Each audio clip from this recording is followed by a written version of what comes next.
educational and non-profit motto is the age-old phenomenon, so as to provide education to majority people in the country. That's the object of the institution's establishment.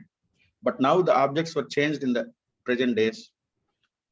So the impact of direct taxation and indirect taxation has become a major aspect nowadays due to this change in the educational institution's object. So what are all the exemptions and privileges under section 1023C under income tax? Treatment of corpus, donations, and other ancillary services related to educational institutions such as hostel facilities or transport facilities or any food arrangement facilities, etc.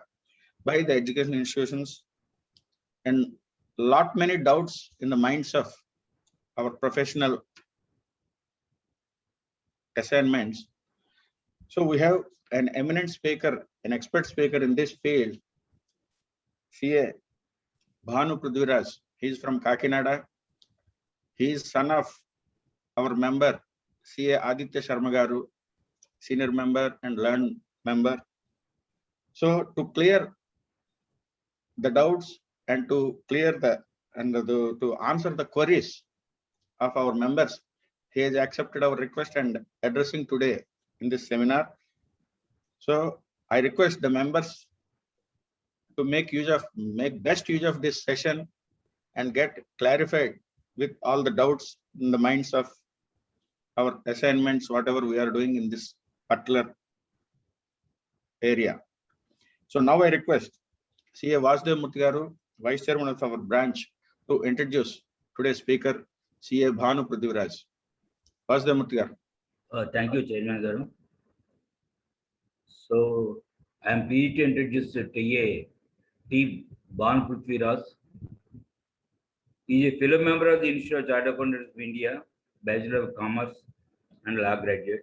He worked as a senior associate in Lakshmi, Kumaran and Sridharan in international law and one of the top 10 firms in India. He overall experience of 8 years in handling of the tax advisory, representation before revenue authorities, assisting senior advocates before high courts and tribunals. He is currently an independent professional working in areas of RARA, GST, direct taxes, financial advisory and consultancy. He has handled more than 250 tax litigations from assessing authorities up to the Supreme Court level. He handled bookkeeping and tax advisory services to one of the large state legislated university in Andhra Pradesh. He handled more than 60 GST since inception of the GST. He handled GST refunds, tax audits. He handled tax compliance review of corporates in ensuring legal compliances. Regular contributor of the GST articles in Tax Guru web magazines. He has gave more than 40 presentations in indirect issues before professional organizations and corporates. With this brief introduction, I am introducing the TA Bhanu Prithviraj to the August participants through webinar. Thank you, Chairman Garu, for giving me the opportunity. Thank you, Vasudev Murthy Garu. I request speaker to switch on video because our members want to see your face, sir, because you are the speaker and you should be visible to all and we should see you. So please switch on the video and share your screen with your face as well.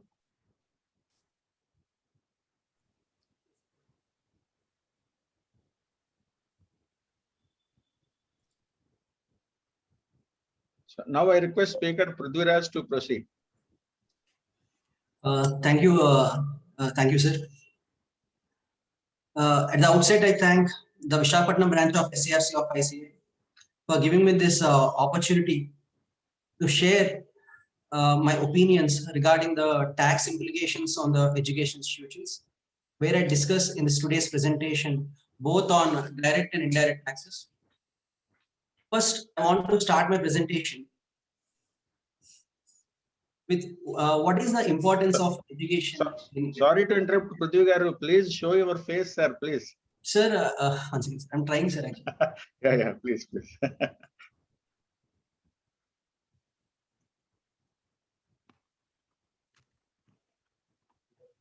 think I'm visible, sir. Sir, yes, sir. Proceed, sir. Proceed. Yeah, thank you, sir. So before discussing about the tax implications on this today's subject on the education institutions, let us understand what is the importance of education in any country. Friends, we all know that education is an important social economic indicator to know whether the country is a developed country or underdeveloped country. Where for any country, the one second, sir.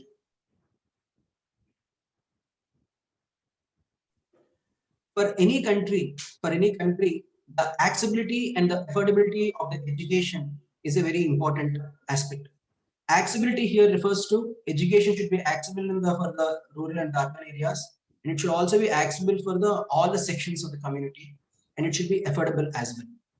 So in our country, where the literacy rate is below 40% at the time of independence, our country has adopted a two-pronged approach to address this aspect and to promote the education in our country, where we have provided the constitutional rights in the education in the form of Article 15, Article 21A, and Article 45, where we have given the reservations for promotion of the education to the economically backward and socially backward classes. And we also have provided the right of education as a fundamental right from 6 to 14 years, and also under the directive principles in Article 45. And the government is also having a heavy outlay of budget on this education institutions each and every year, where almost like 2 lakh crores of amount is being spent on the education institutions. So Prithvi, what you're saying is the education is a very important socio-economic indicator, where we want to promote accessibility and affordability, because the education is helps to promote the human capital and social development of the country. So one way the country is doing through promoting direct benefits to the people by providing a constitutional right and funding to the promotion of the education. The second approach, what the country has done to promote the accessibility and the affordability of the education is it has provided physical benefits to the education institutions. The physical benefits which are provided to the education institutions are primarily of two aspects. One is the fiscal benefits in the form of direct taxes, that is in the income tax, and the fiscal benefits in the GST. So in the today's presentation, we'll discuss about what are the benefits that are being enjoyed by the education institutions in the income tax and also in the GST as well.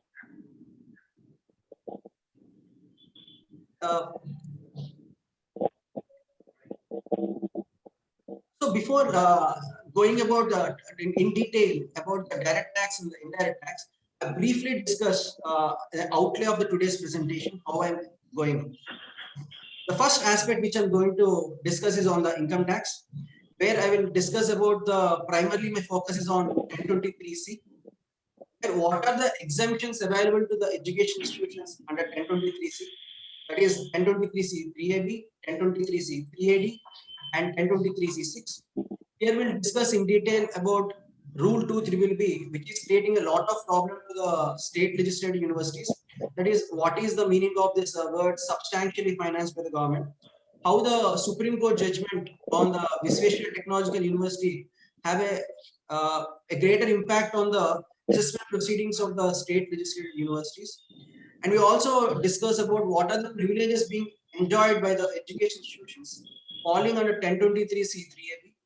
And also we discuss about what are the privileges being enjoyed by the education institutions with the aggregate receipts less than 1 crore or 5 crores under 1023C380.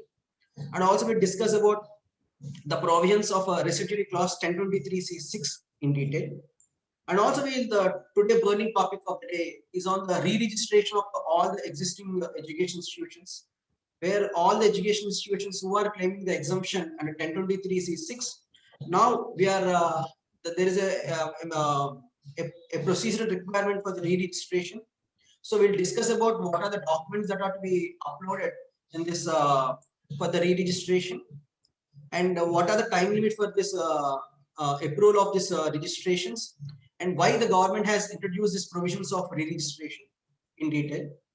And also we'll discuss about, as Murali Garu has rightly said, we'll discuss about what is the corpus donation, what are the dichotomy or different opinions on corpus donations, what are the tax implications on corpus donations, whether the corpus donation is considered as an application of income or not, whether the benefit of corpus donation can be claimed by the education institutions, whether they're registered or unregistered. So we'll discuss all these aspects in detail in the income tax.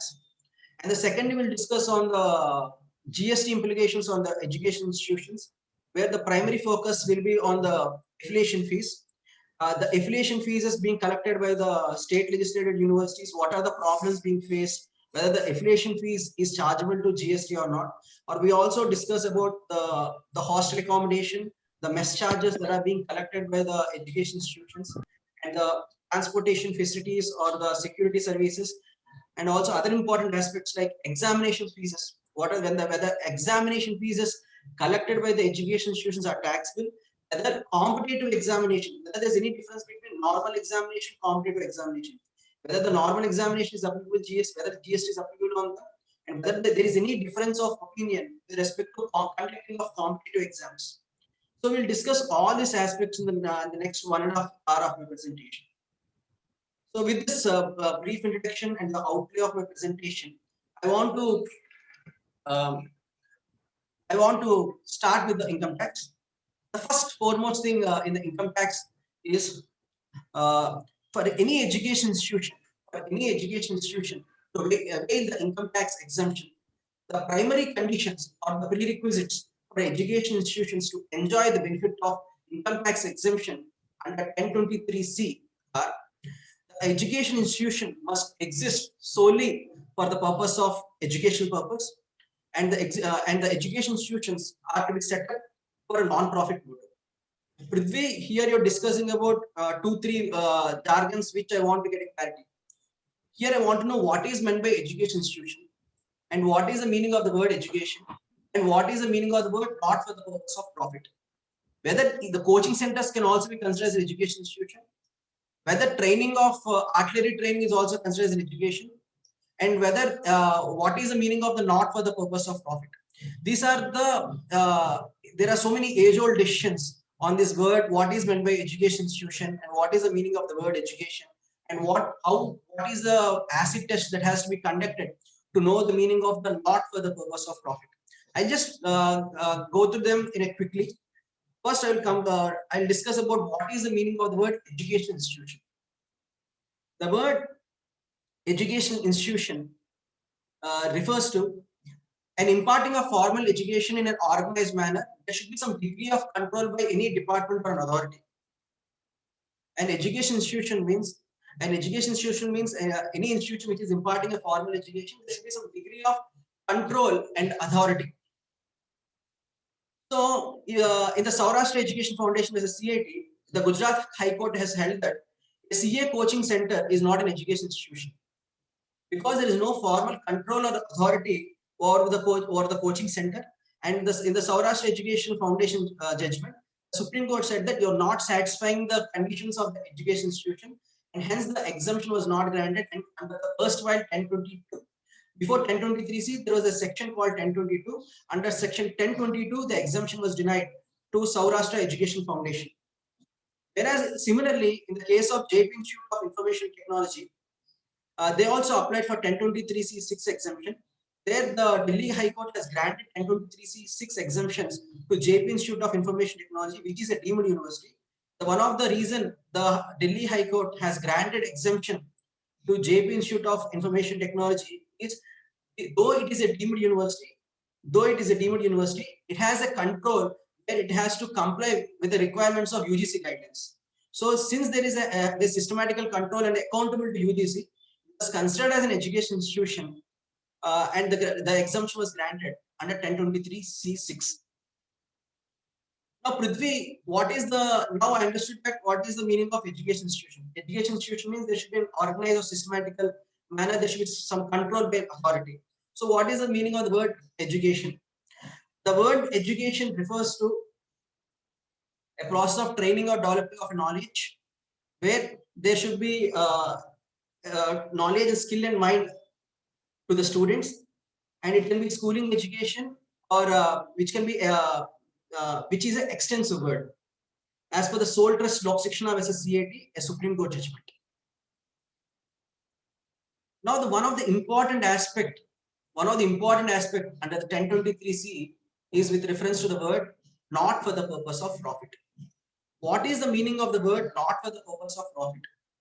The acid test or the prerequisite or predominant object test to know whether the education institution is not for the purpose of profit is you have to see whether the activity results in the profit or whether the activity is carried out for the profit. So the Supreme Court judgments or the High Court judgments or tribunal judgments, in order to determine whether an education institution is working for the purpose of profit or not for the purpose of profit, the predominant test they are applying or the acid test they are applying is whether the activity results in profit or whether the activity is carried out for the profit. The same was being observed in the Queen's Education Society versus CAT and also in the Visvesvaraya Technological Judgment. Sir, whether my pace is okay, sir? I'm a little fast. It's okay, sir. Okay, it's okay, sir. It's okay, Prithvi garu. Okay, sir. Thank you, sir. So having understood that education institution to get the exemption under 1023C, it must be an education institution, and the education institution must be solely for the purpose of education. And the third requirement is it should be existing not for the purpose of profit. Having understood the meanings of understanding the words of education institution and the meaning of education and not for the purpose of profit. Now let us quickly go through what are the brackets under which the income tax exemption was granted to the education institutions. The income tax has provided the exemption to the education institutions under three brackets. One is section 1023C 3AB. The exemption under section 1023C 3AB is available to the education institutions or universities which are wholly for the purpose of profit. Which are substantially financed by the government. The 1023C 3AB exemption shall be available to the university or education institutions which are wholly and substantially financed by the government. Whereas the exemption under 1023C 3AD shall be available to education institutions or universities which are existing solely for the purpose of education, not for the purpose of profit, and their aggregate annual receipts does not exceed the amount prescribed. What is the amount prescribed is 1 crore. It has enhanced to rupees 5 crores from 2021-22. And similarly, the third and the residuary clause of exemption under 1023C is exemption under 1023C 6. The exemption under 1023C 6 is a residuary clause which are not covered under 1023C 3AB and 3AD can avail the exemption under the 1023C 6 provided they must get the approval from the prescribed authority. So now let us understand each and every subclause where the exemption is being provided to the education institutions in detail. The first and the present problematic area with respect to income tax exemptions to the education institutions is with reference to the institutions falling at 1023C 3AB.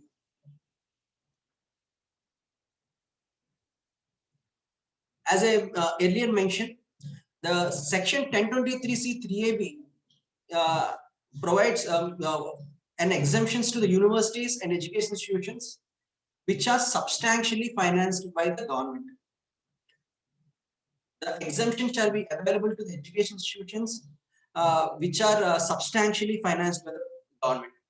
So before understanding the word substantially financed by the government, wholly or substantially financed by the government, I want to quickly go through what are the privileges that are being enjoyed by the education institutions claiming exemption under 1023C 3AB. The privileges that are being enjoyed by the education institutions claiming a 1023C3AB are, there is no requirement of approval from the prescribed authority, and there is no requirement of third proviso to 1023C, that is application of income and accumulation of income.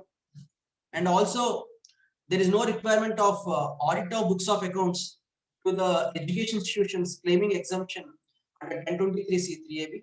That is, in other words, the 10th proviso to 1023C is not applicable to education institutions which are wholly and substantially financed by the government. And also there is no requirement of renewal of registrations to the education institutions claiming exemption under 1023C3AB. And also the TDS provisions under 40A 1A and 40A 3 or 3A are not applicable to the education institutions claiming exemption under 1023C3AB.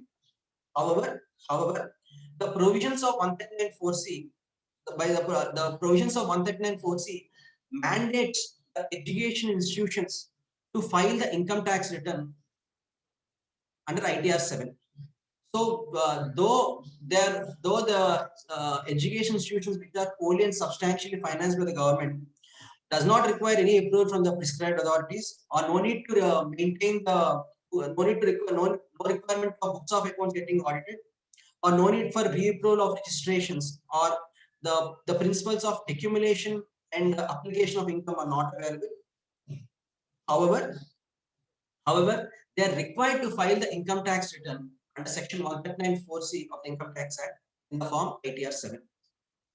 Now, I quickly come to the problematic area with respect to the state registered universities or the central universities, which are normally falling under the bracket 1023C3AB. That is the word substantially financed by the government, wholly or substantially financed by the government. This word has not been defined in the Income Tax Act till the incorporation of the rule 2BBB. That is from till 12th December 2014, there is no definition with respect to the word. What is the meaning of the word wholly and substantially financed by the government? So the different judicial judgments have made different interpretations of this word wholly or substantially financed by the government. In the IIM Bangalore judgment, the Karnataka High Court has held that to understand the meaning of the phrase substantially financed by the government, it need not be a recurring grants from the government. Even the initial grant received from the government can also be considered to determine whether the university or education institution is substantially financed by the government. In the IIM Bangalore judgment, initially the government has given some land to the IIM Bangalore. So taking that consideration that the IIM Bangalore has received a grant in the form of land from the government, they gave a judgment saying that IIM Bangalore is substantially financed by the government. Similarly, in the BM Educational Trust case, the Karnataka High Court has held that if the institution, since the BM Education Trust is receiving 25% grants from the government, direct grants from the government, it has considered the BM Education Trust as a wholly and substantially financed by the government. So to avoid this dichotomy, or to give a proper clarity on this word, the substantially financed by the government, to give a proper reference to this word substantially financed by the government, the income tax has come up with a dictionary provision and an explanation that what is the meaning of the word substantially financed by the government. By the notification 79 of 2014, Rule 23B provisions has been incorporated in the income tax rules, and also an explanation was added to 1023C3AB. These provisions of this Rule 23B are applicable from the assessment year 15-16 onwards. So what this Rule 23B talks about? What is this Rule 23B? This Rule 23B has provided a machinery provision saying that an educational institution is considered as a substantially financed by the government. An education institution is considered as a substantially financed by the government if the education institution receives the government grant. If the education institution receives the government grant more than 50% of the total receipts in the relevant previous year. So in the every financial year, if the education institution receives more than 50% of the total receipts as a government grant, then such education institutions are considered as wholly or substantially financed by the government under the section 1023C3A.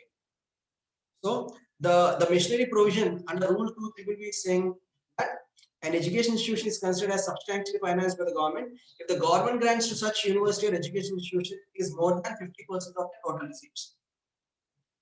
Now the problem here is what is the meaning of the word finance and what is the meaning of the word grant?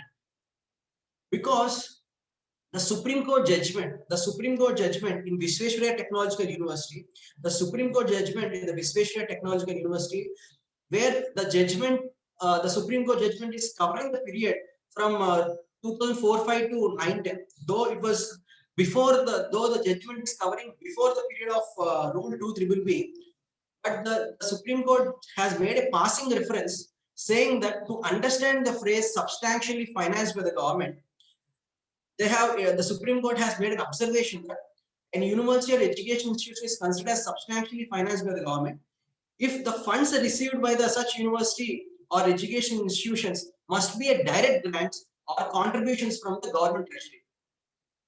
So the Supreme Court in this judgment of Visvesvaraya Technological University, the observation made by the Supreme Court in this Visvesvaraya Technological University stating that the substantially financed by the government refers to only the finance in the form of direct grants and the finance that is received from the government treasury.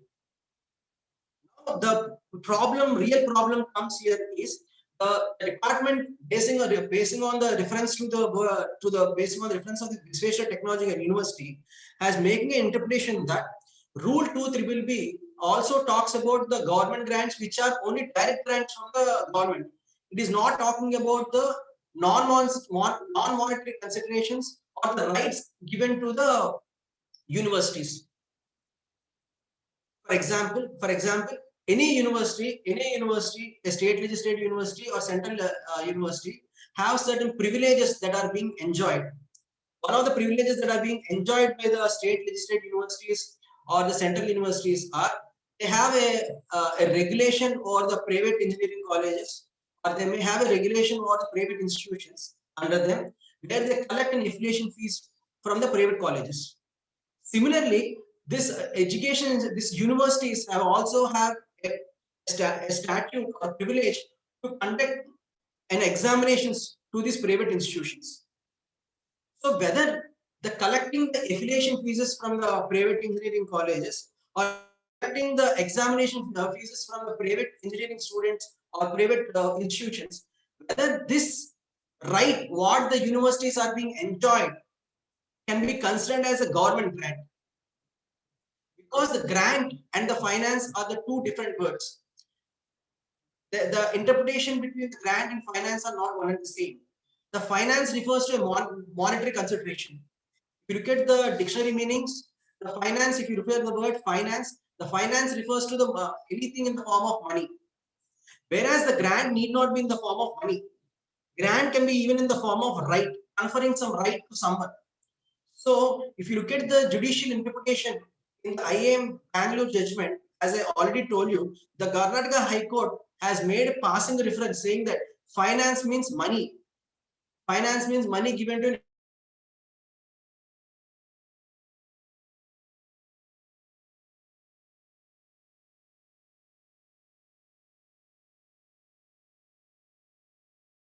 the grant is a wider word. The grant is a wider word. So grant need not be in the money form. So now the real problem is, can an educational can we have to make a strict interpretation of the word grant only in the form of money, or can we take a wider interpretation of the word grant? Because almost all the technological universities right after the introduction of this Rule 2 started filing the income tax returns, but some of the education institutions are not having any exemption under 12A or 1023C6. So now the real problem arises is whether they can claim the exemption at 1023C3AB. The roadblock for claiming the exemption 1023C3AB is because of the two things. One is the Visvesvaraya Technological University, and the second thing is with respect to interpretation of the word grant. The income tax departments are basing on the Visvesvaraya Technological Universities are taking the narrow interpretation of the word grant, and they are not giving the wider interpretation to this word grant, where they are considering only the grant in the form of money.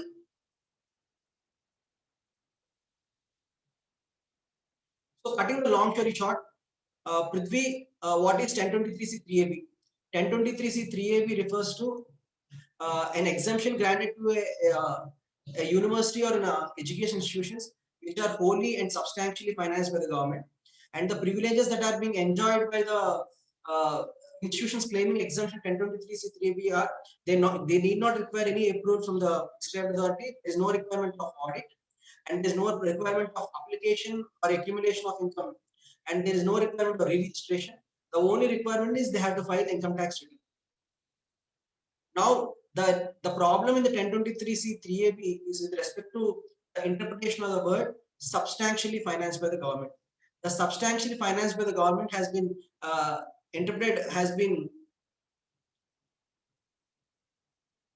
made a clear inference by the income tax department through Rule 2BBB, where they gave a missionary provisions to understand the word, what is the meaning of the word substantially financed by the government. But based on the Rule 2BBB, the missionary provisions is saying that any university or education institution receiving government grant more than 50% of the total receipts is considered as substantially financed by the government. Whether this grant received from the government should always be in the money form, or it can also be in the form of right, is a question mark, where we have to wait and to get a better clarification from the Supreme Court or the High Courts to understand the word and interpretation of the word Rule 2BBB.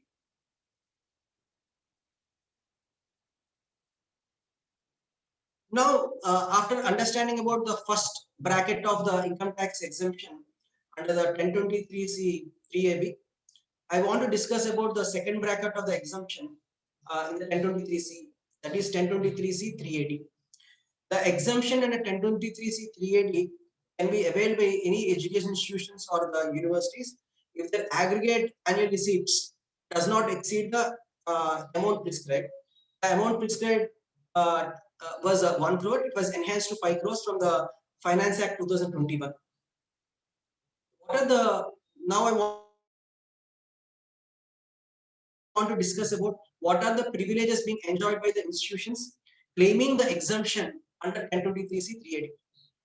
Any institutions which are claiming exemption under 1023C380, the privileges that are being enjoyed are that 1023C380 institutions does not require any approval from the prescribed authority. There is a blanket exemptions to them, and there is no requirement of application or the accumulation of income provisions are not applicable to the 1023C380 institutions, and there is no requirement mandated under the Income Tax Act with respect to audit of books of accounts to 1023C380 institutions, and there is no requirement of renewal of registrations for 1023C380, and also the TDS provisions of 40A 1A and 40A3 or 40A3A are also not applicable for 1023C380 institutions. Similar to 1023C3AB, 1023C380 institutions are also required to file income tax return under Section 139(4)(c) in the income tax form ITR 7. So here in 1023C380, the important aspects which are to be bear in the mind are how to compute this word aggregate annual receipts. Because the section uses the word the aggregate annual receipts should not exceed the amount prescribed. So how to understand this word aggregate annual receipts? In computing this to determining in the process of determining this aggregate annual receipts, the sale of any asset or any capital received on any sale of assets should not be included in computation of aggregate annual receipts. And similarly, the corpus donations received by such education institutions are also not included in the computation of aggregate annual receipts. However, the voluntary contributions received by the 1023C380 institutions are includable in the computation of the aggregate annual turnover because of the income definition being modified, where section 2 subsection 24 2A has widened the role of all the voluntary contributions of 1023C 380 and 1023C6 are falling under the definition of income. So voluntary contributions will form part of the computation of aggregate annual receipts, whereas the capital receipts or corpus donations are not included in the computation of this aggregate annual receipts. So we have discussed till now what are the prerequisites for claiming the income tax exemption. The prerequisites are the education institutions must be existing solely for the purpose of education, and the other requirement is the existence must be for a non-profit motive, and the income tax exemption has granted under 1023C in the form of three forms. One is 1023C 3AB, the second is the exemptions under 1023C 3AD, and the third is under 1023C 6. 1023C 3AB exemption shall be available if the institutions, the university or education institutions are wholly or substantially financed by the government. And wholly or substantially financed by the government, to the machinery provisions to understand this word wholly or substantially financed by the government, a machinery provision was introduced in the Rule 23 and we also discussed about the Visvesvaraya Technological University, the Supreme Court judgment. Similarly, we discussed about the what is the which are the institutions can claim the exemption under 1023C 380. The 1023C 380 exemptions can be available by to the university or education institutions whose aggregate annual receipts are not more than 1 crore or 5 crores. To compute this aggregate annual receipt, what are the items to be excluded and what are the items to be included, we have discussed. Now, let us go to the residuary clause of exemption under 1023C. That is the exemption that has the exemption under section 1023C6. 1023C6 exemption is the exemption granted to the university or education institutions which are not covered under 1023C 3AB and 1023C 380. So the one of the prerequisite for claiming the exemption under 1023C6 are the education institutions or universities should get the approval from the prescribed authority. The prescribed authority may be principal commissioner or commissioner of income tax exemptions. So now let us see what are the prerequisites for an education institutions to claim the exemption under 1023C6. The prerequisites for claiming the income tax exemption under 1023C6 are the education institutions need to get the approval from the prescribed authority under second proviso to 1023C, and there is a requirement to satisfy the conditions of application of 85% of their income for the objects for which it is established within the period of 5 years, as per the third proviso to 1023C, and also the incomes that are being accumulated for the purpose of accumulation, for the purpose of application, need to be invested in the 11(5) mode of investments. And the 1023C6 institutions need to get the books of accounts audited as per 10th proviso to 1023C. There is a mandate to get the books of accounts audited by 1023C6 institutions, and 1023C6 institutions are required to file the income tax returns in ITR 7 as per section 139(4)(c), and the latest provisions of renewal of registrations under the first proviso to 1023C are applicable to 1023C6 institutions. The provisions of 40A1A, 40A3 and 40A3A are applicable to the 1023C6 institutions.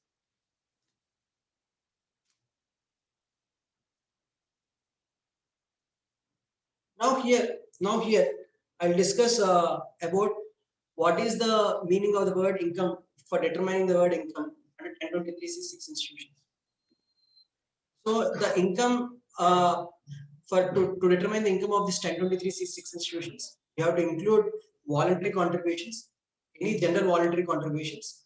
But whereas for the Finance Act 2020, a new provision has been introduced in the 1023C, an explanation was added in 1023C third proviso, wherein the corpus specific voluntary contributions are excluded for the purpose of computation of income of the education institutions.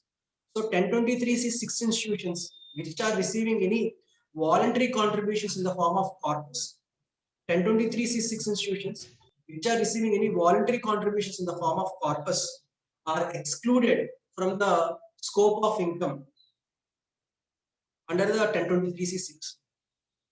So it is not considered as an income for the purpose of 1023C 6. Now, to understand this word, what is the meaning of this word corpus donation, voluntary donations in the form of corpus? What is the meaning of the word corpus? The word corpus is also not defined in the Income Tax Act. Generally, the corpus means it is in the form of capital nature, or it can be considered as a tied up grant, where there will be some specific direction of the usage. Means there will be a certain a letter being given by a donor saying that this is the mode of or manner of usage of this donation, and they may also give a specification of time of usage, and they may be also give a donor may give a certain directions with respect to restriction of usage of the corpus donations. So to know what is the meaning of corpus donations are tied up grants where there will be a prescribed mechanism, a prescribed direction to the education institutions for the manner and mode of its usage and also time of usage, and they also give a direction and a restriction of the usage of the corpus funds. Now, what this exclusion clause is saying is, if any education institutions are receiving any voluntary contributions in the form of corpus, the same are excluded from the definition of income. Provisions were already there in the section 11 of the Income Tax Act for a charitable organization claiming under 12A, whereas this was newly incorporated for the education institutions which are claiming exemption under 1023C6. So here, what is the significance of this word corpus here is, when any donation, when any voluntary contributions are there in the form of corpus, as I already told you, it is not considered as an income of SSC. So once it is not considered as an income of an SSC, then such corpus donations are getting immunity with respect to application and accumulation of income. So the corpus donations need not be applied within the period of 5 years. And there is also no restriction with respect to level 5 mode of investment. Now, the problem here is, what are the corpus donations? Can any donation, every donation is considered as corpus donation is a question of fact. All the donations need not be a corpus donations. There are so many plethora of judgments with respect to understanding the phrase corpus donations. So many education institutions may receive a funds in the form of building fund, library fund, or student contributions in the form of different forms, where they may receive capitation fees. Whether all these capitation fees or library fund or building fund can be considered as a corpus donation, or can we say that there is a voluntary contribution made by the students during the time of admission, is a question of fact. There are tribunal judgments and high court judgments denying the exemptions to the education institutions which are claiming which are receiving the funds in the form of building fund and library funds, where they say that education institutions which are receiving the form of capitation fees or the building fund and library funds are not corpus donations, and the activities resulting in the for the purpose of profit, and they're denying the exemptions to such education institutions. So what is the meaning of corpus donation is a question of fact. It has to be very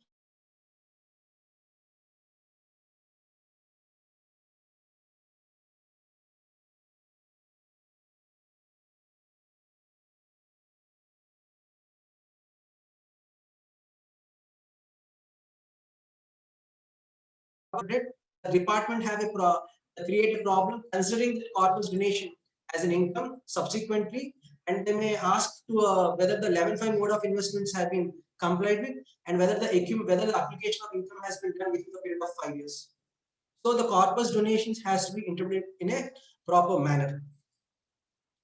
Similarly, here one of the interesting observation with respect to corpus donations are the corpus donations received by even an unregistered organization. If it is a proper corpus donation, if it is a proper corpus donation, even though the education institutions or even though the trusts are not registered, whether the corpus donation can be taxable or not is one more question. I'm an education institution. I'm registering for the first time, but I'm having the income tax assessments for my prior periods. Whether for my prior periods, whether the department can levy income tax on my corpus donations. The department, there are judgments saying the department is denying, the departments are levying tax even on the corpus donations, saying that the education, the charitable organizations are not getting registered under Section 28. Then the tribunal judgments in Jain Swetabhat Trust or in the Visakhapatnam tribunal judgment in Hosanna Ministries, the tribunals have held that even though the charitable organizations are not registered under 12A, even then the corpus donations are not taxable for the purpose of Income Tax Act. The corpus donations are the capital in nature, so the income tax cannot be levied on the corpus donations. Mere non-registration cannot be a reason for levying the taxes on the corpus donations, even though the organizations are not registered. The same logic can be availed by the education institutions claiming the exemption under 1023C6, because this was also the brought in so to get both the Poly and 1023C6 in part.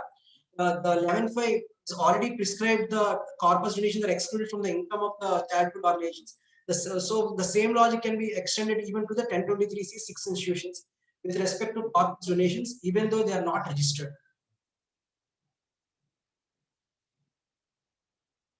As I earlier mentioned, with respect to prerequisites of the education institutions, the prerequisites of the education institutions for claiming the exemption under 1023C6, one of the prerequisite is regarding the application of income for the objects for which it is established within the period of 5 years.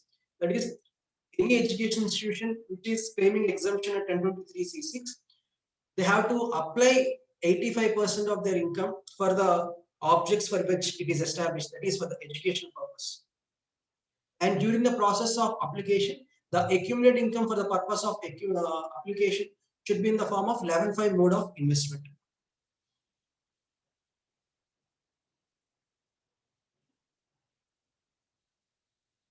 Now, how to what are the items to be considered as application of income? What are the items to be considered as not application of income is also one tricky area.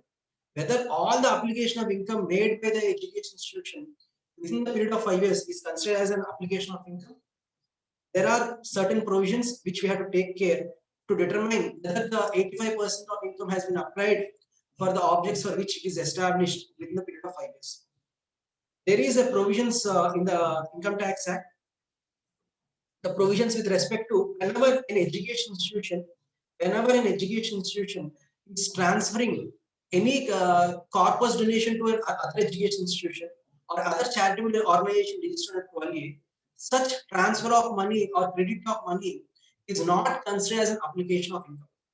For example, there is a education institution which is having a surplus amount of money. So, in order to satisfy the conditions of third proviso to 1023C, the A is transferring the surplus amount to another education institution registered under 1023C6 or 12A is not considered as an application of income under the 12th proviso and 14th proviso of Income Tax Act. The reason behind it is the Income Tax Act wants a proper spending of money towards education purpose. They don't want mere transfer of money from one education institute to other education institute. There should be proper spending of the money towards the object for which it is established, that is towards the education purpose. Mere book entries or mere transfer of money from one education institute to other education institute is not considered as an application of income for the purpose of third proviso to the 1023C. So the 12th and 14th proviso of 1023C are giving a restrictions with respect to application of money. That is, mere book entry or transfer of income from one education institute to other education institute is not considered as an application of money.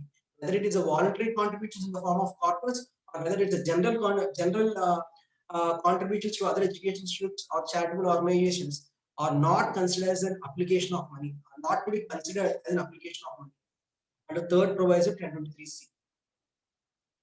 Similarly, while you're determining this obligation of income, under third proviso to 1023C, the provisions of 48.3, 48.3 and 48.1A has to be applied. The TDS provisions shall be applied mutandis as similar to that of PGBP, profits from the gains of business and provision. So this TDS provisions should also be applied. The TDS provisions are, if there is any shortfall in the TDS, the income shall be added back to the application of income. So for the application of income, mere transfer of money will not be considered as an application of income. And for the purpose of application of income, the TDS provision should also be invoked. This TDS provisions has been incorporated under 1023C from the financial year 18-19 onwards. Similarly, for determining of this application of income, the depreciation should not be considered on any capital asset. For if the capital asset is already considered as an application of income in the previous year, then the depreciation should not be claimed as a deduction or as a reduction for the application of income. So as per the explanation to 1023C, the depreciation shall not be considered as a deduction while computing the application of income if it is already being considered as for the purpose of application in the previous years. So there should not be any double benefits to the education institutions claiming under the exemption 1023C6. If you are considered the capital expenditure on purchase of any asset as an application of income, then the same capital asset depreciation cannot be claimed as a deduction under the explanation to 1023C. Similarly, whenever any education institutions are not satisfying these conditions of application of income within the period of 5 years, that is 85% of the income is not being spent for the purpose of education within the period of 5 years. At the end of the 5th year, the same shall be chargeable at the maximum marginal rate. There are certain judgments where the department, in looking at the genuineness of the activities and the compliance requirements, there are certain tribunal judgments where the commissioners have rejected the income tax exemption of a non-compliance of this third proviso to 1023C. That is, the application of income of the 85% of income for the education purpose within the period of 5 years. But normally, the department and the income was not applied, 85% of income was not applied within the period of 5 years. At the end of the 5th year, the department may levy maximum marginal rate. Now, this is one interesting aspect.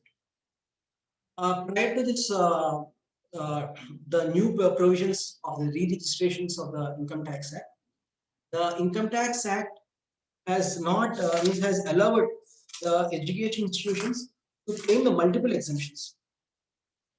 For example, an education institutions can claim the income tax exemption both under 1023C6 and they can also claim the exemption at 12A.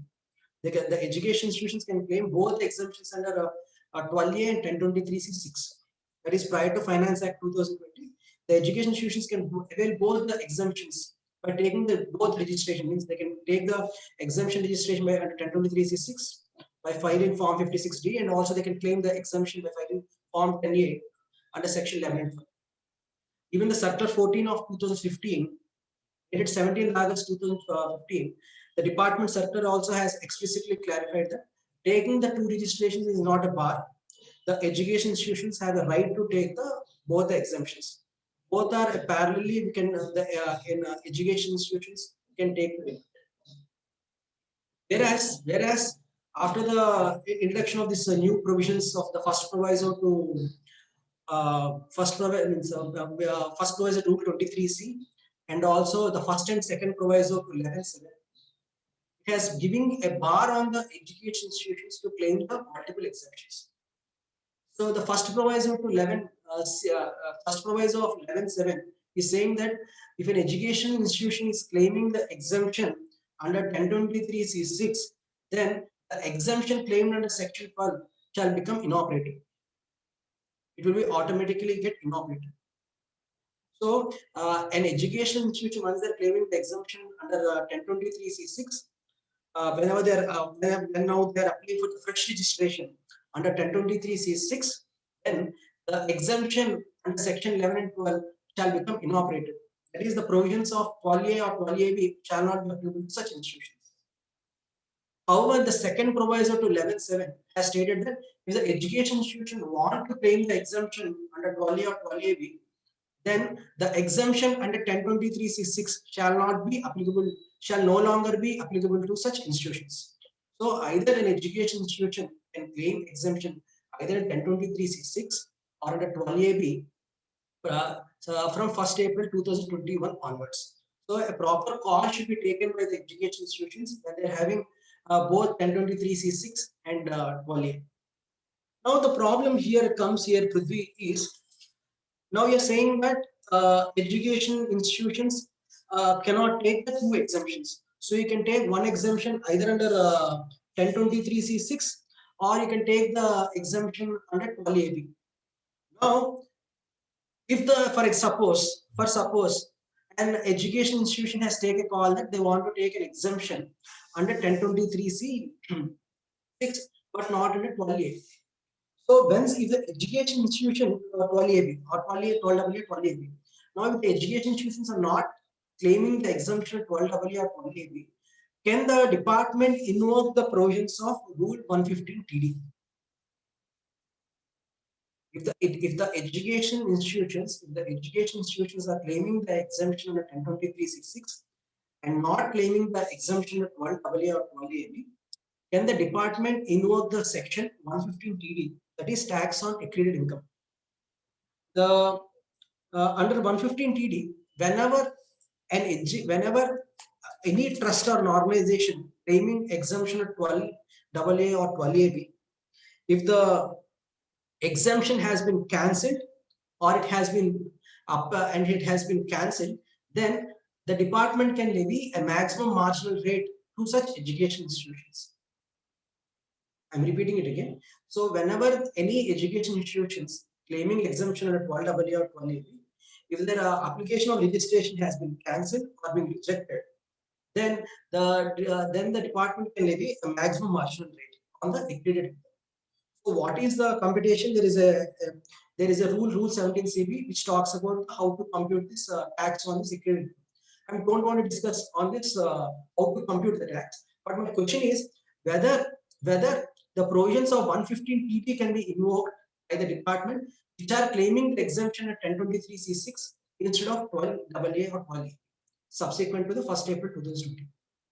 Here we can take an argument that the word used in the 115 TD is with respect to cancellation and rejection of application, whereas once I'm claiming the exemption under 1023C6, the exemption under 12AA is becoming inoperative. It is not getting cancelled or it is not the meaning of the word rejection. The first proviso to 11.7 has been clearly, the first proviso to 11.7 has been clearly used the word inoperative. So the inoperative can be have a different meaning to the word rejection and cancellation. So the cancellation and rejections are different from the inoperative thing. So according to my view, the 115 TD provisions cannot be invoked by the department if the education institutions are claiming the exemption of 12AA subsequently from the 1st April 2021 onwards. Now I want to quickly come to the the latest burning topic with respect to the education institutions for re-registration of their existing thing under the Income Tax Act. Prithvi, what is the reason for this compulsory reapproval of all the education institutions which are registered in 1023C? Here I want to give a small background. What is the reasons? There are almost 33 lakh NGOs in India. There is, as per one estimate, there is one NGO for 400 population or country. And India is not having any comprehensive data on which are the education institutions claiming the exemption under section 11.12 or under 1023C. So they are not, they want to digitalize all the exempt organizations.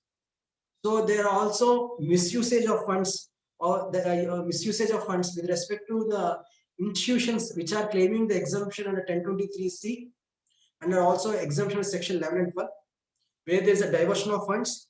And also the Intelligence Bureau reports and CBI reports are saying that the foreign contributions received by the charitable organizations and education institutions are being used for for certain education institutions or certain charitable organizations are using it for the internal defense of the country. So the FCRA regulations have been made stringent. Similarly to the FCRA, in order to bring the transparency, accountability, and also digitalization of the exempted organizations, the government has made the education institutions exemptions not under perpetually, but for a limited period.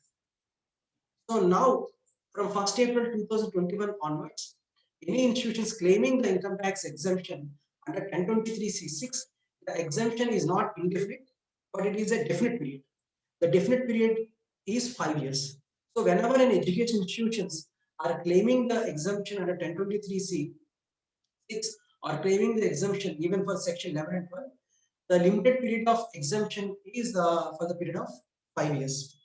The exemption is not indefinite as the which was a practice in the earlier. Now the department will look at for every 5 years the compliance requirement and also the genuineness. If they're not genuine or whether they're not complying with the provisions of the act, like accumulation of income, application of income to the objects, or if there's any diversion of funds, then the department can have a right to reject such applications under the second proviso of 1023C. Now, here, this compulsory reapproval is required for all the education institutions which are registered under the, which are claiming the exemption and registered under 1023C6, where the application has to be made within the 3 months from 1st April 2021. These provisions are being operated from 1st April 2021. Within the 3 months, that is from within the 30th June 2021, thus all the education institutions which are enjoying the benefit under 1023C6 exemption has to make an application for reapproval, and the exemption shall be given for a limited period of 5 years.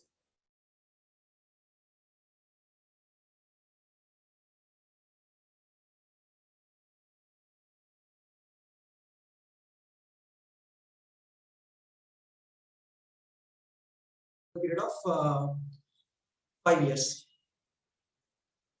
However, a new organization which are claiming a fresh exemption, there will be provisional registration for the period of 3 years, and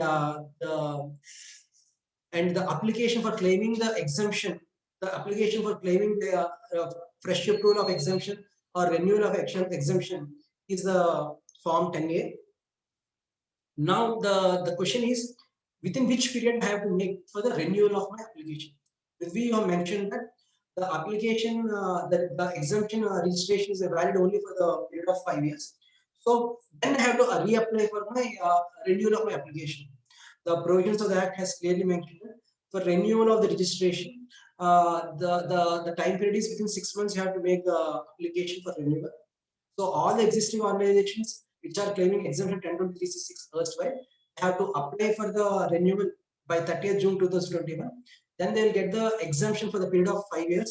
That is, they'll get the exemption till 31st March 2026. So for the renewal of registration for the next 5 years, they have to make an application of renewal on or before 30th September 2025.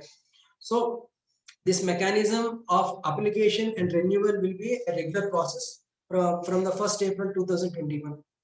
So all the organizations who are claiming exemption section 1101 or under 1023C6 have to make application, and also renewal mechanism which shall also become a judicial practice.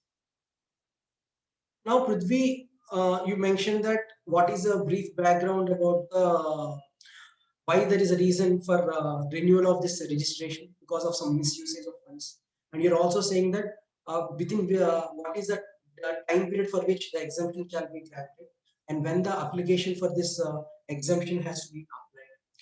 And you also said that this is a ritual practice. There is no perpetuity. So now I'm an education institution. I want to apply for renewal. So what are the documents that has to be uploaded? The first important thing we have to bear in the mind is the documents that are to be uploaded in the income tax website. If they are in the vernacular language and the local language, they have to translate to English. And you have to give the 6 attachments where in the drop down box in the income tax portal has been mentioned. For example, for the education institutions claiming exemption at 1023C6R, you have to give the self-certified copies evidencing the creation of the trust.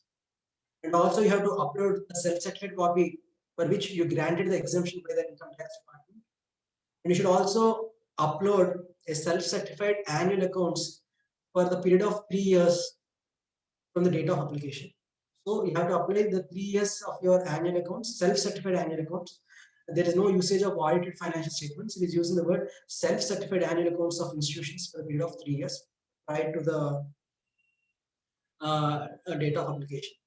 And if the education institutions are having the exemption under any FCRA registrations, then you have to upload that self-certified copy of FCRA registration.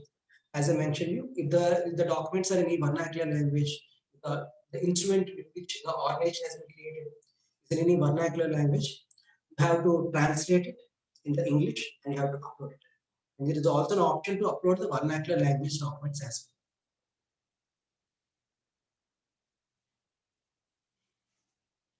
So whenever there is an organization for the provisional approval, whenever there is any organization for the provisional approval, then the department, if there is any provisional registration, as I already mentioned, they're granting the registration of provisional registration for the period of 3 years.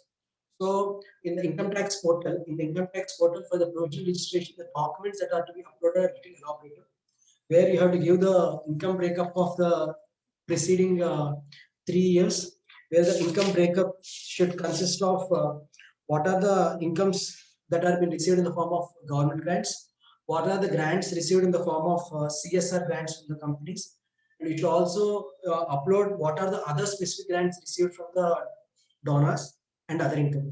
So whenever any provisional registration is there, you have to give the income breakup for the 3 years. In the income breakup of 3 years, you will upload 4 details.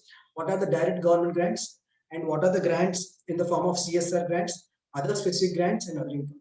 So these 4 details breakup has to be given for the 3 years. And similarly, you have to give the details breakup of assets and liabilities on the date of application. So the details of assets and liabilities breakup should be given to the education institutions claiming the exemption. Similarly, you should also give the details of the if it is a religious organization, if the organization is a religious organization, you have to give the breakup of income and expenditure. You have to give the there is one question. I think I will address it at the end of my presentation because I have to cover even the GST. With respect to the religious organizations, you have to give the breakup of income and expenditure. And the expenditure you have to give what is the expenditure spent for the religious purpose. Means how much percentage of expenditure has been spent for the religious purpose. This is the additional condition for the religious organizations. So I think I have discussed multiple things in the last 1 hour, 1 hour 15 minutes. The one thing is, what is the importance of education in any country? What are the fiscal benefits that are being granted to the education institutions? We have mentioned that the education institutions to get the exemptions, the preconditions are solely for the purpose of education and not for the purpose of profit. And we also see that what are the exemptions granted under the Income Tax Act. That is 1023C3AD, 1023C3AB, and 1023C6. And also we have discussed about problematic areas like substantially financial government is a problem in the 1023C3AD. And what are the items to be considered in the computation of aggregate analysis. And we also seen that the corpus donation, what are the privileges of the corpus donation in the 1023C6. And also we have seen what are the privileges enjoyed by the education institutions claiming the exemption of 1023C, 3AD. And also the what are the conditions that have to be satisfied by the 1023C6 institutions. And what is the reason of provisional registrations to the education institutions claiming the exemption under the 1023 Cs. What is the reason? What is the brief background about why there is a reason to claim means this approval of re-approval of the registrations, and what are the documents to be uploaded. This is a brief background about the income tax. Now, I want to quickly discuss about the GST implications on the education institutions.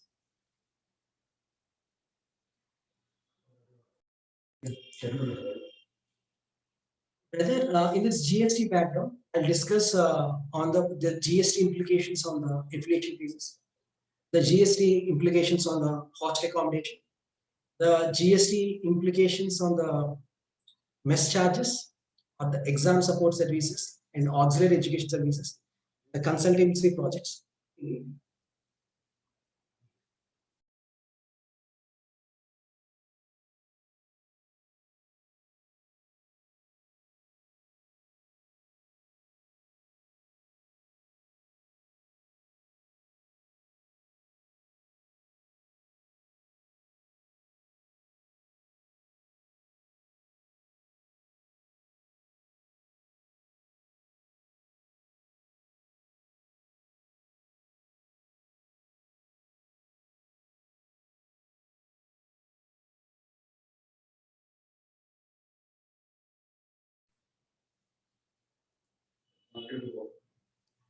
Now, after discussing about the fiscal loss with respect to the education institutions,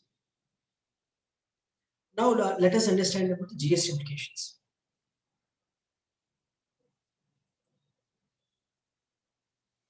Affiliation fees, one of the interesting subject, affiliation fees. Before discussing about what is an affiliation fees, I want to give a brief background about the who can collect the affiliation fees, what is this affiliation fees, and what is the role of university in the Indian higher education system. Prior to independence and even in the initial days of independence, there are the higher education system. The higher education system has been majorly at the government institutions. Almost all the primary school, secondary school, higher educations are under the control of government. Whereas based upon the first education policy, Radhakrishna Committee, and 1986 National Education Policy, the education policies have emphasized on the privatization of education, promote the accessibility of education to the nook and corner of the country. So, based on these recommendations of the education policies, there is a heavy privatization of the education in India from 1950 to till 2010. There are almost 40,000 private colleges providing higher education system, higher education in India. In order to provide a checks and balances on the higher education system and on these private engineering colleges or medical colleges or other management institutions that are running the private ways, the government has entrusted the role. The government has entrusted the role to the universities, whether it's the state legislative universities or the central legislative universities, to monitor the private engineering colleges or the private education. Where there will be a university under the university, there will be a territorial jurisdiction to the university, under which the private engineering colleges has to get affiliated. For example, the Andhra University in Visakhapatnam have certain universities that are being affiliated. There are certain private colleges that are affiliated. Same thing happens to Kakatiya University or Venkateshwara University, even the JNTU, Hyderabad, the Kakinada. There are private colleges under these universities. The universities oversee this whether the proper standards are maintained on this private engineering colleges, where every year there will be a ritual mechanism. What the university do is the university will oversee the physical and social infrastructure, the physical infrastructure and the technical infrastructure in these education universities, where there will be one fact-finding committee in the university. Fact-finding committee will inspect all the private engineering colleges. My example is restricted to engineering colleges. They'll go to and oversee the whether the physical infrastructure in the private engineering colleges are in the proper form, whether the technical infrastructure, that is whether the lecturers are properly qualified or not, whether the proper playgrounds are there or not, whether the labs are proper or not. They oversee this physical and technical infrastructures in each and every private colleges, and they shall they shall grant the shall continue the affiliation to the university. So until the private college is affiliated to one university, until the one private college is affiliated to a university, it cannot invite the students, or the private institutions cannot participate in the counseling process. Until the private engineering college to affiliate to any university, until then they cannot participate in the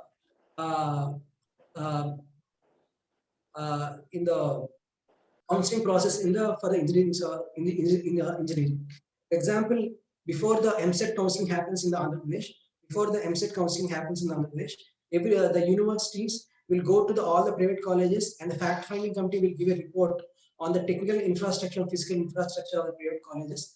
Based on technical infrastructure and the physical infrastructure, the university will give a limit of seats to the private institutions. That is, what are the seats that private engineering college can accommodate for the ECE or the EEE or mechanical or other courses, and such seats only will be open in the MSET council. So in education, the university, what they're giving an affiliation is a first step or gateway of admission of students to the private colleges. A college without an affiliation cannot admit students to their institutions. So an affiliation is a first step for the affiliation process or admission to private college. So this is the role the universities perform to maintain the standards of the private colleges, to maintain to design the course curriculum. The universities oversee the functions. For performing all these roles, the university will collect an affiliation fees from the private colleges. The affiliation fees will be collected from the private engineering college per student for the 5 years. Now, the department is saying that now the problem here comes is there are notices in the service tax, even the GST, with respect to the tax implications or the GST implications on the affiliation fees.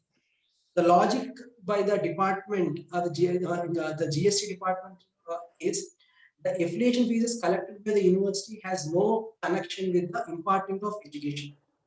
The affiliation fees has no, the fees are not collected for the imparting any education to the private engineering college students. So since it is not being covered, since there is no imparting of education, it is not covered in the erstwhile negative list under section 66D, or even in the current entry 66 in the fall of 2017 notification. So the department is raising the demands on this affiliation fees at the rate of 18% on the GST on this affiliation fees. So the logic of the department is there is no imparting of education on this by the university to the private engineering colleges on this affiliation fees. Now the interesting thing is some education institutions, to avoid this dichotomy of opinions, whether this affiliation is chargeable to tax or whether the affiliation is exempt from the tax or not, they have taken some calls. Example, Tamil Nadu government, Madras University have taken a call that they want to collect the GST on the affiliation fees. Subsequent to the introduction of GST, the Tamil Nadu government and the Madras University have taken a call to collect the GST on the affiliation fees. Whereas recently, 2 months back, there was a single member judge of Madras High Court in Manonim Sundarnath University judgment. The Honorable Madras High Court has held that the affiliation fees collected by the university is similar to that of a statutory payment. The affiliation fees collected by the university is similar to that of a statutory payment. So no tax shall be levied on the affiliation fees collection. Though this judgment was pronounced during the service tax period, it is having a greater relevance even in the GST period. Because the affiliation fees is a statutory payment, it's a compulsory payment. If the university is not collect the affiliation fees, then the university have a right to stop the admissions of the private engineering colleges in the next council. So affiliation is a compulsory thing, and affiliation is sine qua non for admission of students to the private colleges. So taking the circular number 89/7/2006 dated 18 December 2006 and also circular 96/7/2007, in the Madras High Court judgment has held that affiliation is similar to that of a statutory payment. So so service tax, so it is not considered as a consideration. The affiliation is not a consideration, and no service tax shall be not paid. But since it is a single member judge, we have to see whether we get better clarity from the Department of Commerce or in the whether any pronounced by the any Supreme Court or other high courts.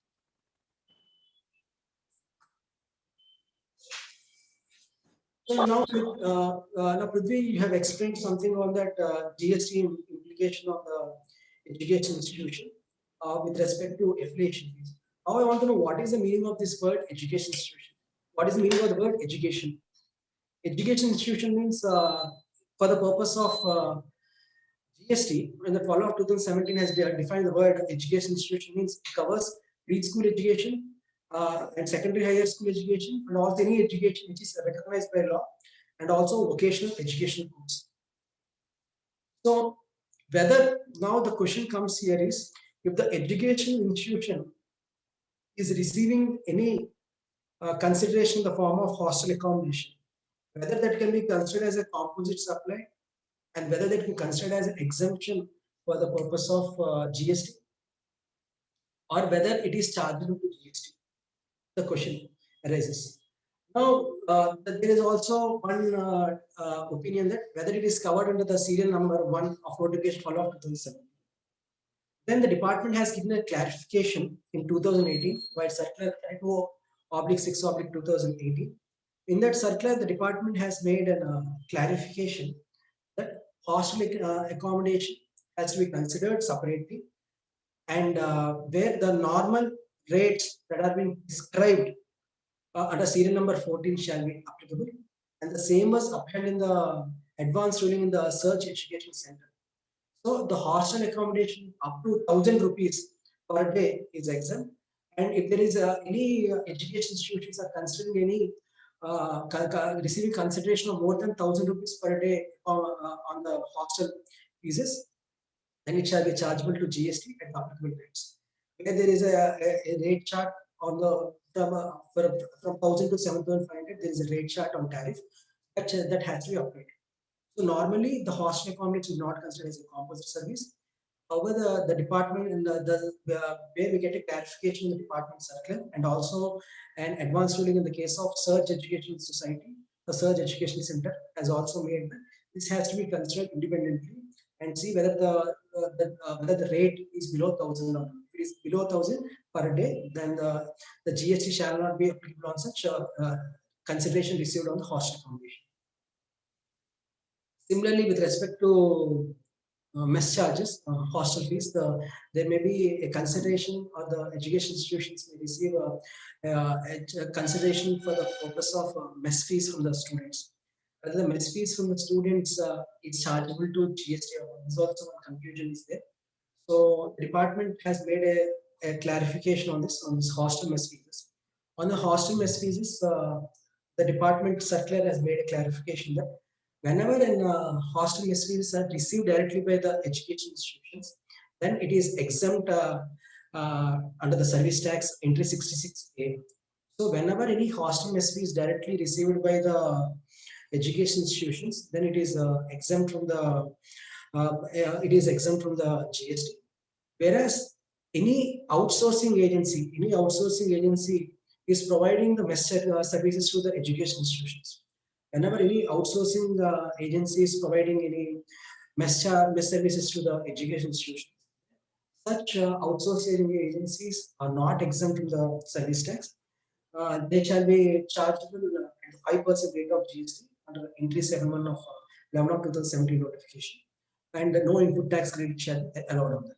So whenever any outsourcing agency is providing any mess facilities to an education institution, then on such mess charges or being facilities being provided to the education institutions, the GST shall be charged at the rate of 5%. Here, the interesting aspect, other interesting aspect is with respect to exam support services. Any education institutions, the education institutions receive some supporting services from the other organizations.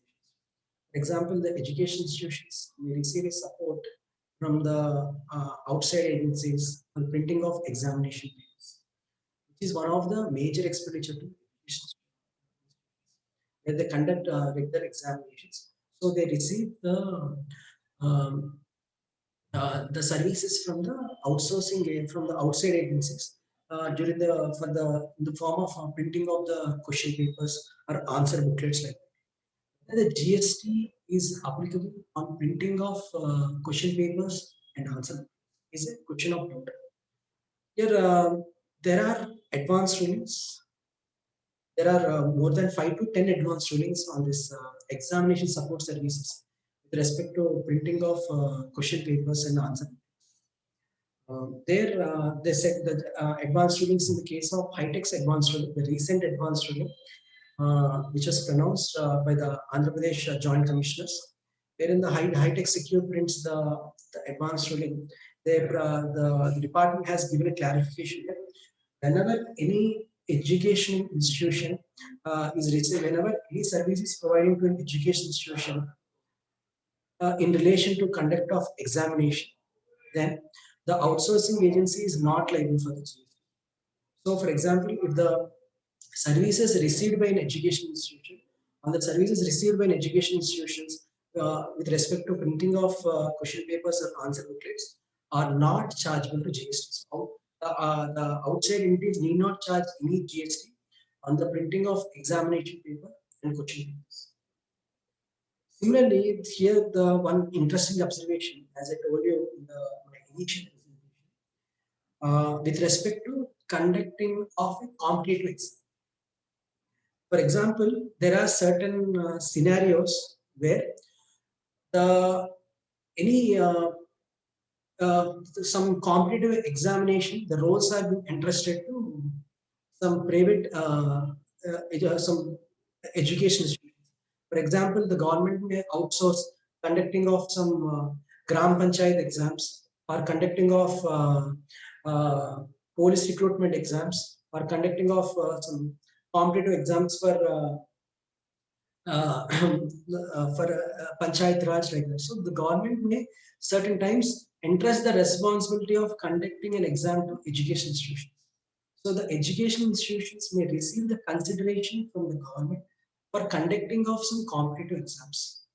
Whether this conduct of competitive exams are chargeable to because this way the consideration they receive for the conduct of competitive exams is will be in the higher side. So we have to be very careful because there is no blanket exemptions to the education institution. The involved transaction has to be seen separately and also being see whether the provisions of the GST are applicable on those transactions or not. Whereas with respect to conduct of competitive exam, whether the competitive exam is an entrance examination is a question of doubt. Because the entry 66 of the GST exemption notification 1 of 2017, with respect to examination, it is covered under 2 leaves. In the entry 66 AA and entry 66B. In entry 66 AA, it was using the word services provided by an educational institution by way of conducting entrance examination against the consideration in the form of entrance fees.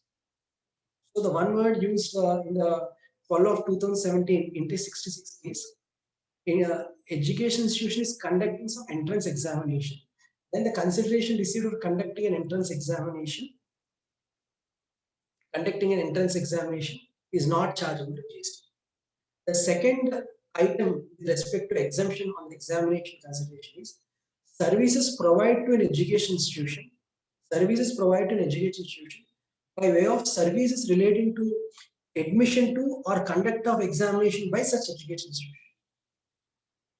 So the education, so the we have to see whether the conducting of competitive exam is falling under entry 66 AA or entry 66 B4 to see whether they are chargeable to GST or not. For example, take an example of like conducting of gram panchayats. For example, conducting of the gram panchayats, that was a there was an understanding between the state government of Andhra Pradesh and Andhra University. So Andhra University was given a responsibility to conduct prelims exam and mains exam for the gram panchayat for the competitive exam gram panchayat.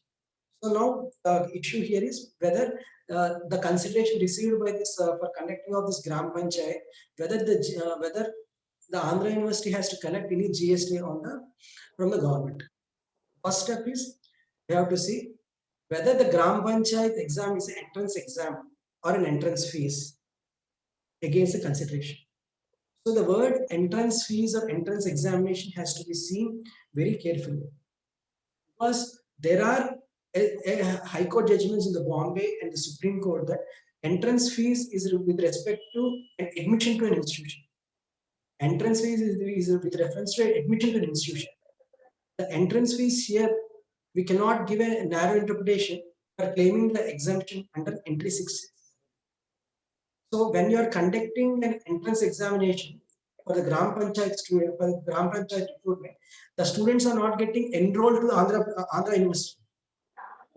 When you are conducting an entrance examination, the entrance examination is not giving any entrance to the Andhra University.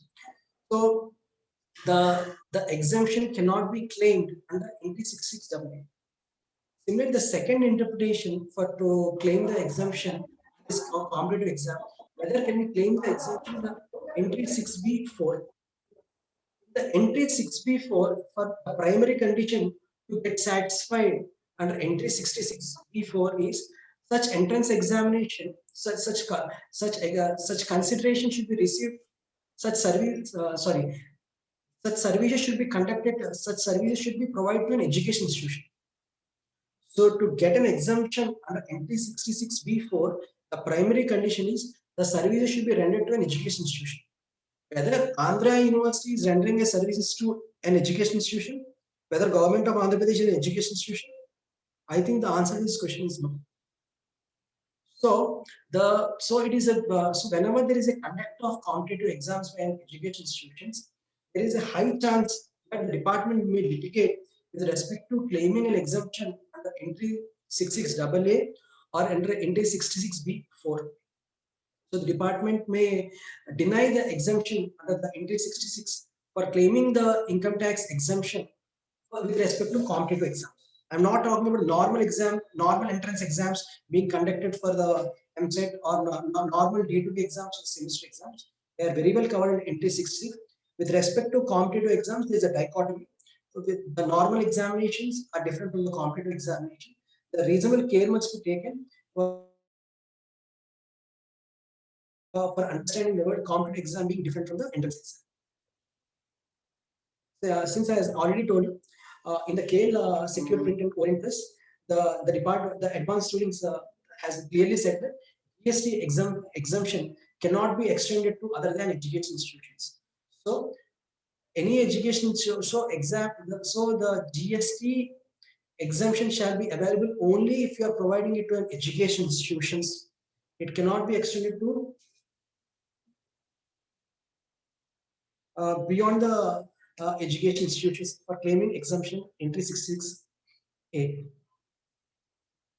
Now, with respect to the last one, whether there are certain auxiliary education services are also being provided by the education institutions. For example, the education institutions may provide transportation facilities, the education institutions may provide the security services, and the education service may provide housekeeping services. Now, let us see if the auxiliary education services are provided by outsourcing agency. If an outsourcing agency is providing some transportation facilities, or if an outsourcing agency is providing some security services or housekeeping, whether they can claim exemption or not. And the outsourcing agencies can claim exemption on transportation facilities or security services or housekeeping services only till up to the secondary higher education. Beyond secondary higher education, the outsourcing agencies cannot claim the exemption under entry 66B. of the exemption notification followed to discussed with respect to GST implications. In the GST implication, the first burning topic we discussed about whether the GST is applicable on the inflation basis. And we also discussed about the GST implications on the hostel accommodation. We also discussed upon whether the GST is applied on the mess charges and the GST, what is the GST implications on the examination support services, whether the normal examination is different from the competitive examination, and whether an outsourcing agency providing the auxiliary education services, whether they are being chargeable to GST or not. We have discussed in brief about this thing. And also we have to reasonable care should be taken. For example, an education institution may have auditoriums. An education institution may have auditoriums. There is no blanket exemption on the auditorium services being provided by education institutions to outsiders. So if any education institution is receiving any consideration on for renting of the auditorium, they are chargeable to GST and a tariff 9972. And also whenever there is education institutions are having any guest house facility, they are having any guest house, such guest house income is also chargeable to GST, provided if the rental accommodation is below 1,000, they are exempt per day.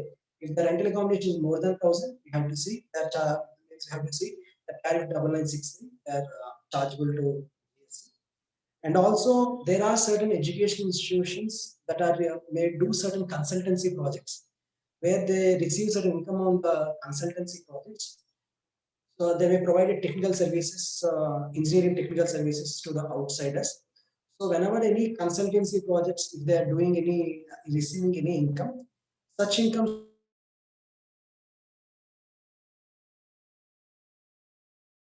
where the GST at the rate of 18%. Right? And also when if there is any a university where it is being a government university, the reasonable care should also be taken with respect to invoking the provisions of GST TDS. So the GST TDS provision should also be, the care must be appropriately by the education institute. So with this brief note, we have discussed in the last 1 hour 15 minutes, or sorry, 1 hour 45 minutes, sorry, 1 hour 45 minutes with respect to what is the income tax, what are the fiscal laws which are available to the education institutions. When we discuss systematically about 3AB, 3AD, 2023C6, what are the privileges, what are the prerequisites, and what are the conditions to be satisfied for availing exemption 2023C6, and also what are the documents to be uploaded for the re-approval. We also discussed about GST implications. And this note, I conclude my presentation. And if there are any queries with respect to the topics which are discussed, feel free to ask. Thank you very much, Prithviraj, for your detailed coverage of each and every service of education institutions and each and every provision. So members, for any queries, you can unmute yourself, you can raise. Prithviraj sir, there are some queries in the chat box, which I will read out. You can just explain.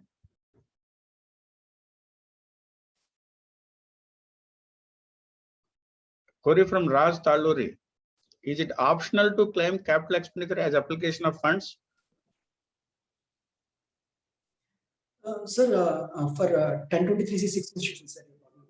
What is the position of institution applied for exemption under section 123C6 for the financial year 2021?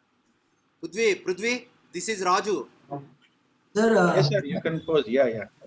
But first of all, let us finish first question. Is it optional to claim capital expenditure as application of funds for trust having exemption under section 2023C? Sir, virtual seminar. Sir, with respect to yes, getting to your queries. For trusts that are claiming the exemption 1023C6, income definition is very narrow till Finance Act 2020. Sir. Whatever capital contributions that are, sorry, you're talking about expenditure, no, sir? Yes, I am talking about expenditure. Yes, sir. Yeah, okay, means the capital expenditure what you're talking about for claiming depreciation, sir? No, actually, see, is it optional or is it mandatory to No, sir. claim 80 to reach the 85%? Sir, the explanation what was there in 1023C is saying that if the capital expenditure is considered as application of income, then there is no provision of depreciation. But it does not say that all the capital expenditure should be considered as application of income. You can, Okay, and no, that means if you don't claim as capital expenditure as application of funds in 1 year, that can be claimed as depreciation in further years. yes, sir. Yes, sir. Okay, okay. And one more thing, one more question I have posed in the chat box is the institution who is having more than 1 crore receipts in 2021 has applied, and so far, what is the position now? Because it was increased to 5 crores now. Sir, actually, this the provisions of 5 crores is applicable from the financial year 21, sir. Means from first 21, 22. But 2021, just they are keeping in obedience. No communication, nothing. After we file the information, no communication so far. Sir, once again, sir, yeah, you're saying that yeah, 2021 financial year, you have applied for 1023C. okay, you're saying that your education institution is having more than 1 crore, or can Yeah, you? more than 1 crore. More than 1 crore. Okay, sir. If you're having more than 1 crore, yeah, it is advisable to get the registration 1023C6. But the department is very silent on that point, and no communication since 3 months, more than 2 months. Sir, it is advisable to apply for the at least in the approval of registration. Sir. The 1/4/2021, there is a clause, sir, under clause 4 of 1023C. It's better to apply for the registration. Sir. Okay, okay. And can I pose one more question? Continuation of this. Please, sir. Please, sir. Yes. Yeah, see, can the assessing officer disallow the depreciation and tax it if it is claimed? Yes, sir. Yes, sir. The assessing officer can disallow the depreciation on the condition that if you have already considered the application. Okay, but if the disallowance is, even the disallowance is made, it is less than 15% of that amount comes, still it can be taxed. No, means up to 85%, means up to 15% you can claim the No, department. even the assessing officer disallowed the depreciation, the unutilized amount is less than 15%, including disallowed depreciation. Then No, also it can be taxed. no, sir, it cannot be taxed. It cannot be taxed. Yes, sir, it cannot be taxed. Okay. So that's all. Thank you, Prithvi. Thank you, sir.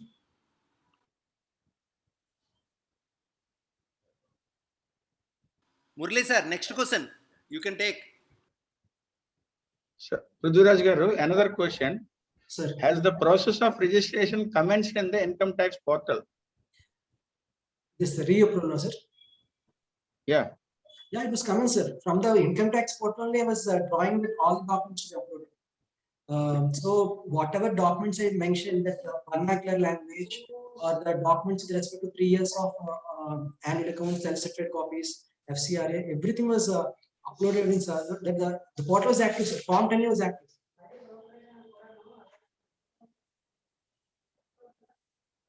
Okay. Another question from our member Surchandra Garu. Can you explain the difference between charitable or religious institutions and whether temples or mosques or church has to file ITR and claim exemption under section 12A?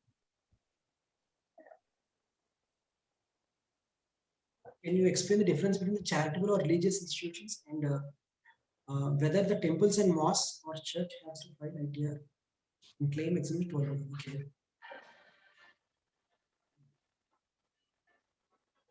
Why? Because certain churches and temples are running educational institutions.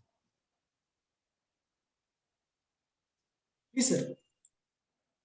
And they are not filing the returns, stating that churches are not covered. And so many churches in Visakhapatnam, they are not filing any ITRs, even mosques, gurudwaras. But they are running educational institutions and they are doing charitable activities. So can I get 12A for both the purposes, or I have to restrict myself to charitable or religious, but not for the both? What is your comment on it?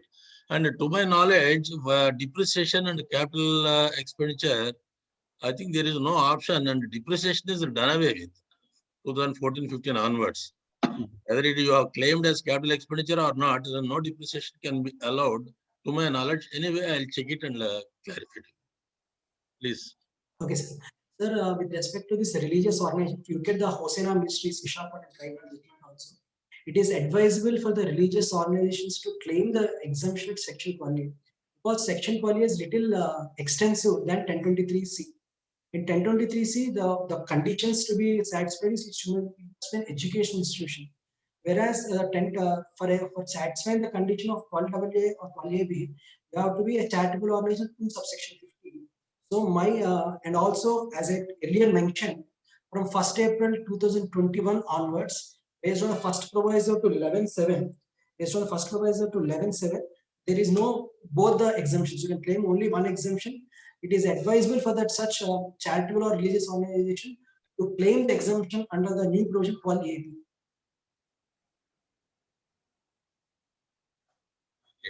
Okay, thank you.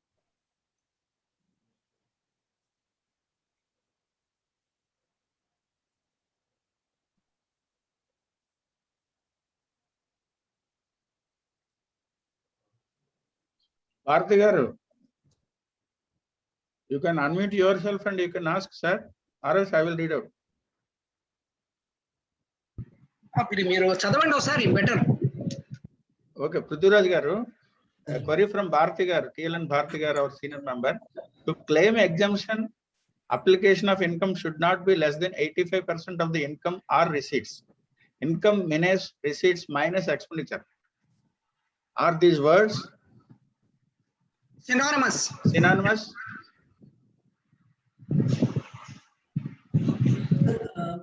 Sir, good evening, sir. Sir, I didn't get your question, sir.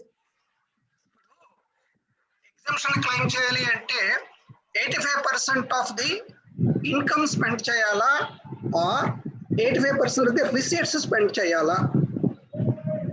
Okay. So means your question is with respect to income versus receipts. Yes, sir. Sir, with respect to 85% income means receipts, means whatever capital receipt or the means I'm talking about the education institutions, sir. Because the education institutions till 31st March 2021, there is no difference between the capital receipts and the revenue receipts. Whatever receipt they are receiving, all the receipts what they receive, they have to spend it for the education purpose, for the purpose of 85% computation.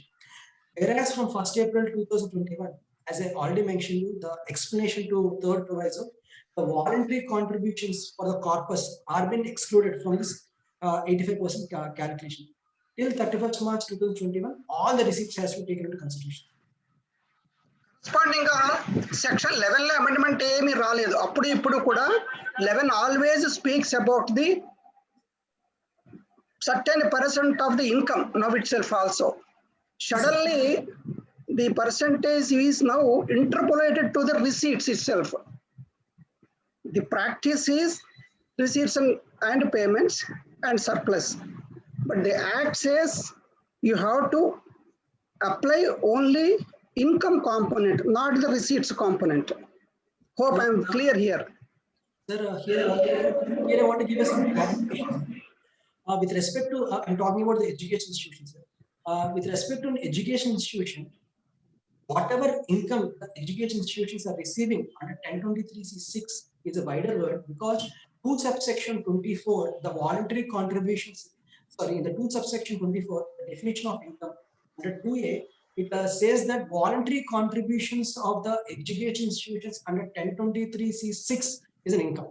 So the word voluntary contributions or contributions from the 1023C6 does not give any difference of the capital contribution and the revenue contribution. So whatever contribution received by the 1023C6 institutions are considered as an income for the purpose of 85% application. Whereas now the definition of 2 subsection 24, though it has the voluntary contributions for the considered as an income, but by the explanation to 1023C third proviso, it has excluded.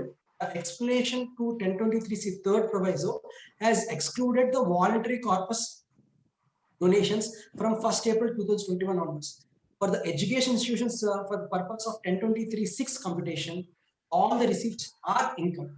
There is no difference between the normal income and any contributions. Because of the 1023C third proviso read with section 2 subsection 24 2A. Even the plain reading of the section 11 now itself, Sir, sir, once let me again, complete. Now let us not discuss sometime the corpus funds, the corpus fund donations. Let us confine ourselves to the what was written in section 11. So section 11 always speaks about the spending of the income received, because unless out of the total receipts I exclude my expenditure, I don't derive income. And what is prohibited is my accumulation of income. I cannot accumulate more than 15%. In other words, I have to spend not less than 85%. So this spending or accumulation is all oscillating between the income only. That is my understanding. Now you can proceed, Mr. Prudvi.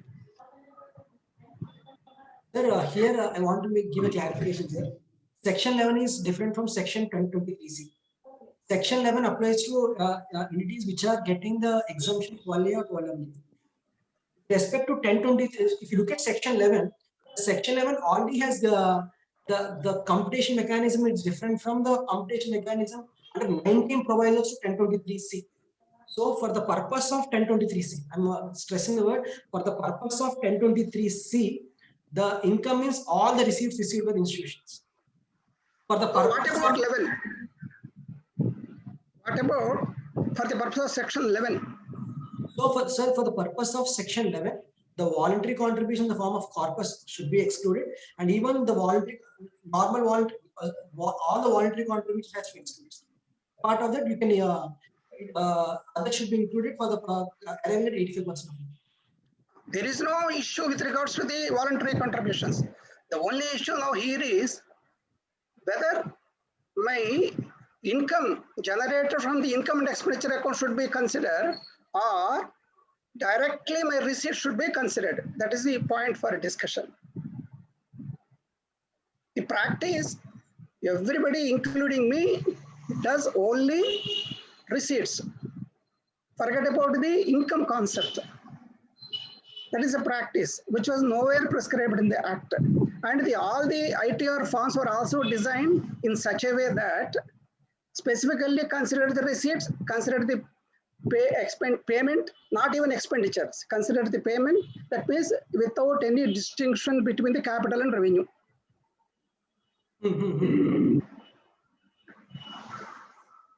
If you possibly just try to throw some light on that angle. That means, as a means, according to my thing, if it is not satisfying the definition of income, that should be excluded for the purpose of calculating 85% of income. Though you're saying total receipts, the total receipts may include even the corpus donations. Because if you look at the strictly look at the receipts and payment account, my call is the total receipt should exclude the corpus donations for arriving at 85%. Okay, still there is a gap between my question and your answer. Okay, let us discuss that. Thank you.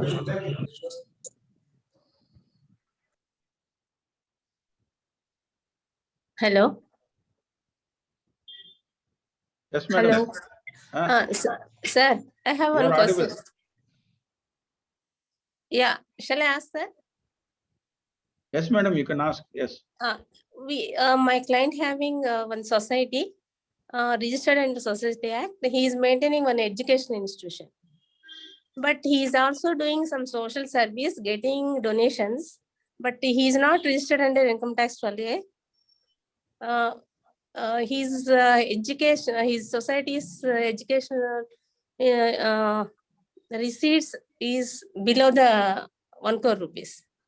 Then how can you merge this society's contribution, donations and education institution? We are filing only 10 under section 1023C 3AD. So we left all the donations from the society. So how can you merge this?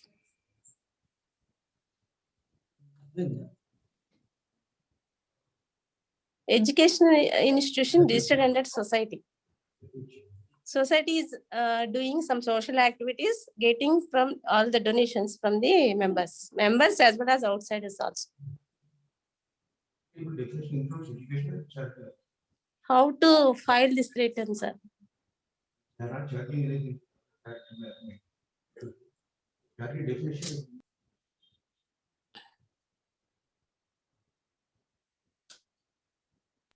Ma'am, please clarify whether the donations what you're receiving is towards the education purpose, ma'am, or normal donations? Normal, he is doing, the society is doing some social activities, like they're maintaining some Bible school and like that. They're giving some assistance to poor students, like that they're getting donations. Okay. They're getting some donations amount, but they're not registered under income tax only. Okay. How to merge these receipts and educational institution receipts? What is the total receipts, ma'am? It's below 1 crore, sir. But both the receipts are towards education they're receiving, ma'am. Education, they're maintaining one account for education institutions, sir, and society, they're maintaining one bank account. So these educational fees receipts also come under society bank account. And this educational institution, they're having one bank account. They're mixing, sir, all the receipts, both account, they're receiving the amount. They're not separating, they're not maintaining one separate account for donations. Can I do one thing? I share my email ID, ma'am. Okay. You can drop a mail and definitely respond. Yeah. Okay. You Thank please do you. one thing, sir. So you give your email, they will mail the question, and in detail that you can reply this. That is better, I think. Yes, sir. Yes. I do. Okay. Okay. Thank you, sir.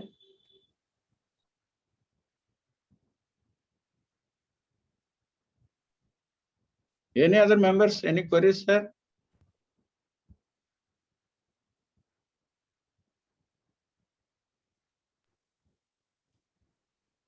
Thank you, Prithviraj, for your detailed explanation and presentation today session. So now I request Secretary of our branch, CA Prashant Kumar, to propose vote of thanks. Respected Chairman, CA Murali Krishna Garu, today's technical speaker, CA Prithviraj, and other dignitaries, good evening to all. I am privileged to propose vote of thanks for the technical session on my own behalf and on behalf of members of the Visakhapatnam branch. I convey my heartfelt gratitude to CA Prithviraj for accepting our invitation, being with us to share his knowledge and experience with us. Sir, your deliberations on study on taxation of educational institutions, direct tax and indirect tax perspective, or really is a wonderful and knowledgeable. Your step-by-step analysis and explanation of the section 1023C with the support of the case laws is really value addition to all our members who attended this seminar. We are very much thankful, sir. Thank you very much.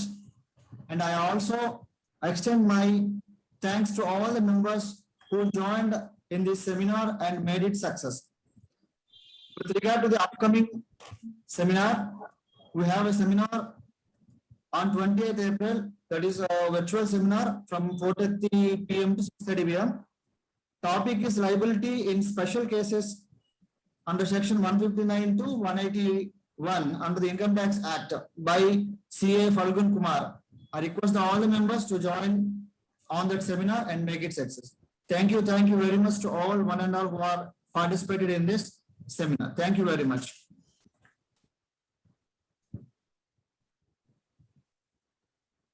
Once again, thank you, Prithviraj, for your presentation and acceptance of our request from Thank you. Visakhapatnam branch. Thank you, sir. It's a great privilege for me, sir, to address the learned members here. Thank you, Thank you, sir, for the opportunity. So nice of you, sir. So nice of you. Thank you, sir.